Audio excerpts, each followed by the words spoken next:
Hi, I'm Eduardo Talbert from monstertutorials.com. In today's video we're going to learn how to make guts, realistic intestines, like this and this, out of easy to find materials.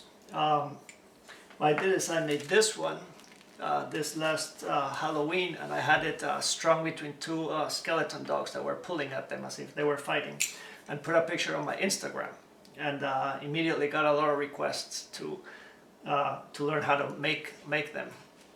So I decided to put that tutorial together, but I also want to give a shout out to our #1 requester, which is Cyanide Stuffies. The username is right here in Instagram, and her stuff is really cool. You gotta check it out. So again, thank you Cyanide Stuffies for the request, and let's get started.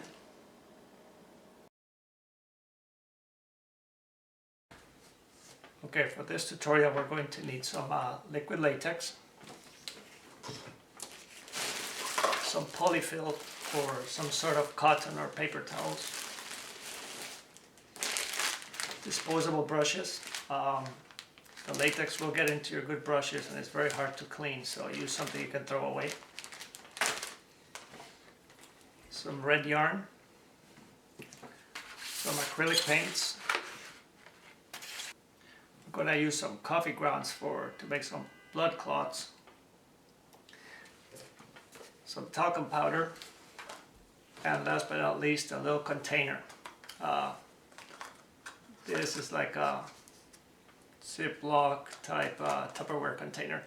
I have no idea what you're supposed to put in here. My wife bought these, maybe like a finger sandwich or a fun size Snicker, doesn't matter. I found this in the kitchen. It's perfect for the latex. That way you can keep it capped so it doesn't dry out. When you're done, you can pour it back in, let it dry, peel it off, and you're good to go, like new.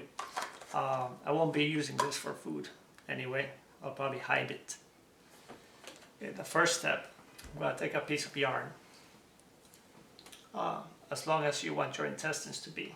For this demonstration, I'm going to make them about 18 inches to 24 inches. So I'm going to take a piece of yarn. I'm going to fray it out so it looks like veins.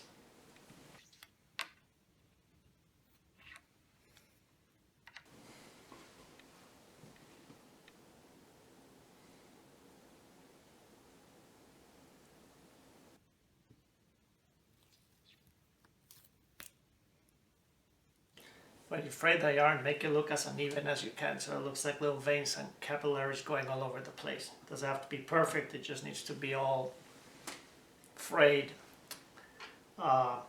just as random as you can. So once you're done with that, set that aside. Now, one of the things you'll need for sure is a smooth surface. So I have this specialty working surface, which my wife calls the kitchen table. I call it a specialty surface, so that we can put the latex on it. Make sure the surface is smooth and it's not porous, otherwise you won't be able to get the latex off. Now the next step, and this is more to show you, but also it'll help me, is I'm going to mark the area where I'm going to paint with latex. The latex will dry clear, so you won't be able to see where you painted. So I'm marking this as a guideline of where I want the latex to go.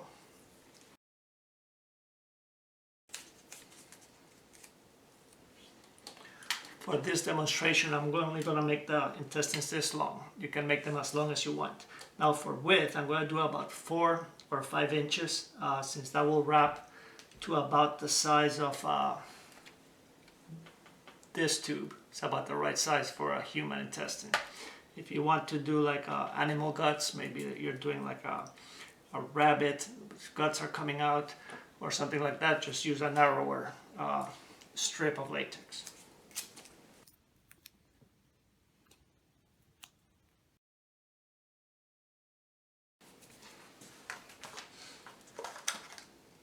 Okay, now we're going to take liquid latex and pour some in the little cup so we can easily paint with it.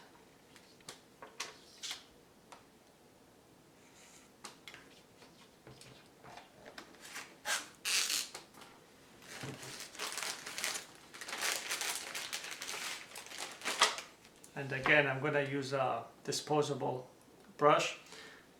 Just toss it when you're done.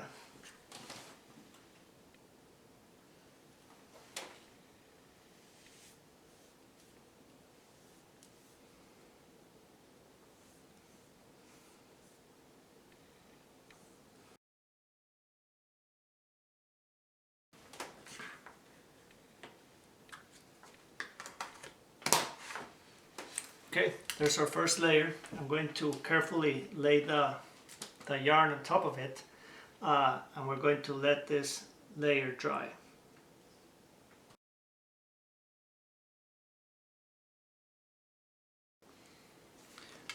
Okay, don't push the yarn into the latex or you'll get it all over your fingers and it'll pull up. Just lay it on top, let this wet latex grab it, then wait till this layer dries, and then you come with a brush and paint over it now that it's set and it won't move. To speed the drying, this should take about 5 minutes to dry, but to speed the drying you can use a hair dryer, I mean, and just speed it up. Now this is pretty loud, so I'm going to leave you with some fancy ambient music while I dry this up.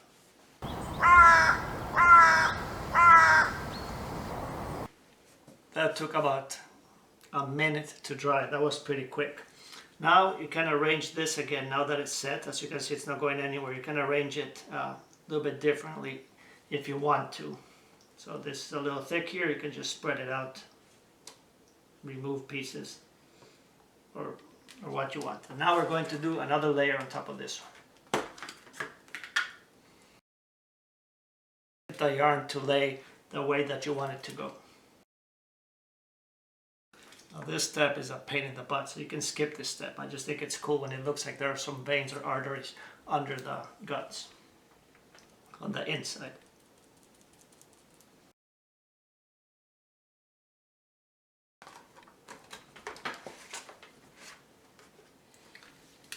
That second layer of latex is down. I'm not going to bore you with the next couple steps because all I'm going to do is add another about 2 or 3 more layers, depending how thick you want your intestines. Keep in mind that the more layers you put, the less translucent it will be, and the less stretchy. So what we'll do is do 2 more layers on this, which I'm going to speed the video while I do that, and then we'll move on to the next step. This is 4 layers of latex and it's all dry now. It's a little tacky, but dry to the touch. So now we get to peel this off and set it aside. I cannot stress how important this step is to use talcum powder. The cheapest kind that you can find. Because if you don't, this thing will just like shrink into itself and it'll become a big humongous ball of like goop that you'll never unfold and unstick. So this is important. Use a brush like this. I found this in my wife's side of the bathroom. I'm not sure where it is, but it looks cool. So I'm going to apply powder thoroughly to the top first, and then we're going to start peeling it off and applying powder as we peel it on the other side. So just watch and enjoy the music.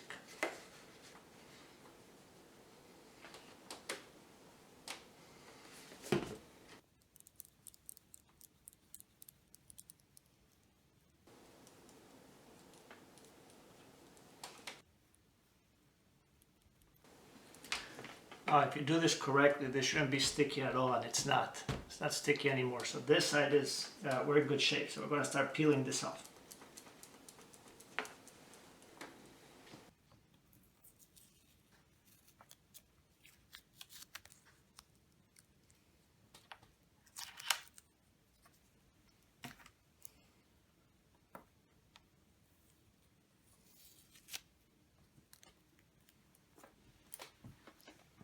Okay, we're going to take and make a tiny little pile of powder on the side.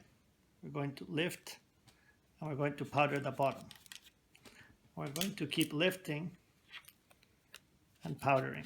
So get your powder under there and powder and lift and powder and lift and repeat until we get to the very end. This bottom side should not be sticky anymore.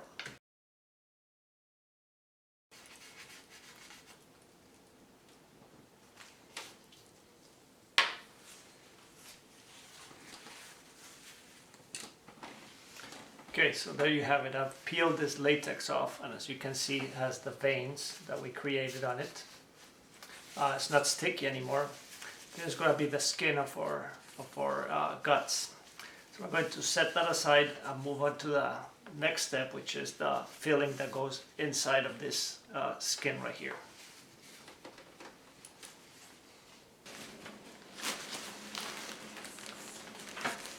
For the inside of our guts, I'm going to use this buffalo snow. They usually sell this during the holidays, and it's supposed to be like snow, but in reality it's a synthetic cotton-like material. The reason I like this better than cotton is that this is very spongy and it won't absorb liquids or collapse like cotton does. This stays pretty springy, and you can use this. This is the same as polyfill. It's the same stuff that you fill cushions with. They call it buffalo snow. If you cannot find it, there's a link on our website at monstertutorials.com/guts. So we're gonna take this and just shape it in the general size of the guts that you want. Don't make it perfectly even, because our guts are not like perfect tubes. They're a little bit random, so you can make some parts tighter, some parts thinner, some fluffier, and so on. So we're going to leave that ready, and now we're going to paint the inside of our skin that we prepared earlier. So the first thing I'm going to do is just clean it real good so there's no excess talcum powder left on this. I'm going to trace these veins with a little bit of blue paint just to give it additional detail. You can get as fancy as you want with this or as simple as you want. You can avoid the whole yarn thing, which is a pain, I know, and you don't have to paint this in blue if you don't want to. These need to be pretty realistic because they are for a video. So I'm going to be tracing some of these veins in a very light sky blue, which is the same color as our veins. All I'm going to do is take a little bit of blue, a bit watered down so it flows a little bit better, and just trace these veins. Remember, there's got to be the inside, so it's not, they have to be perfect. It's just a little bit of shading to add dimension to your veins.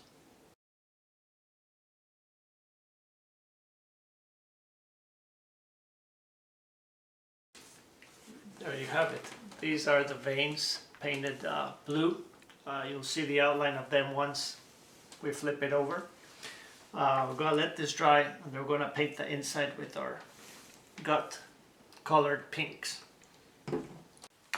So now I'm going to paint the inside of our gut skin just to give it that pinkish gut color.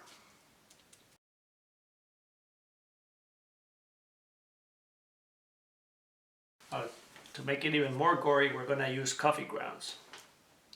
Just sprinkle them randomly. They'll look like clots, especially if you put them close to where you drew the veins. I'm taking some fake blood and just adding it sporadically all over the place. Now more coffee grounds.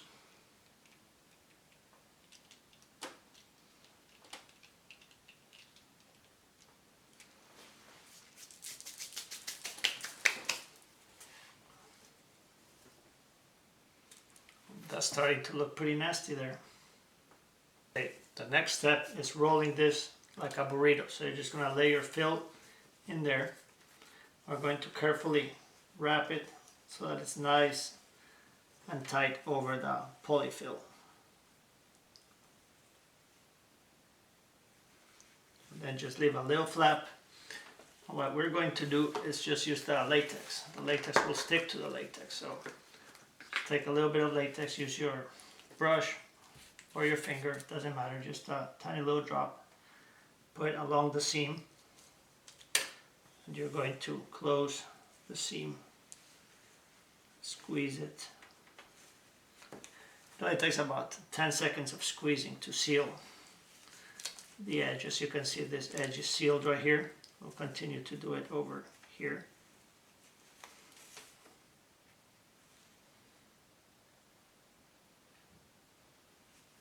See, that's all it takes. And we're going to continue sealing it all the way down the gut, and as uneven as possible, so it's not perfectly straight, instead of kind of undulates.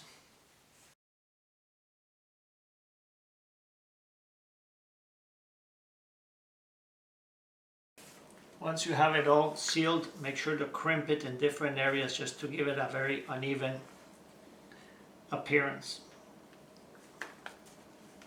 For this part, I'm just going to randomly put blood all over the piece of gut and at the end, so you don't see the polycut, the polyester fill.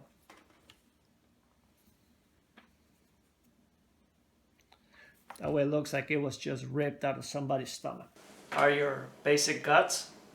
You can see the veins made out of yarn and paint, the different colors on it, and made it uneven by crimping the different surfaces. So now we're going to make it more gory by adding more blood on the outside and some coffee grounds to make it look all nasty.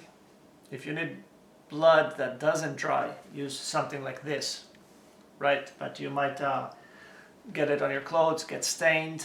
This is for a video, so I'm going to use the non-drying blood because we're going to shoot the video and then clean everything, throw everything away. If this is for a prop and you don't want anybody getting stained, then just use a blood that dries. There's a formula on my website, monstertutorials.com/blood1, made with glue and food coloring that will dry, and it will dry shiny. That way you let it dry and it won't stain you. So let's do the finishing touches on this and we'll be good to go. Okay, one thing I'm going to do is I'm going to put these on this styrofoam tray just to hold the blood until we use it. And I'm going to take the blood generously and just add it in different areas. A little bit of coffee for some added measure, some blood clots.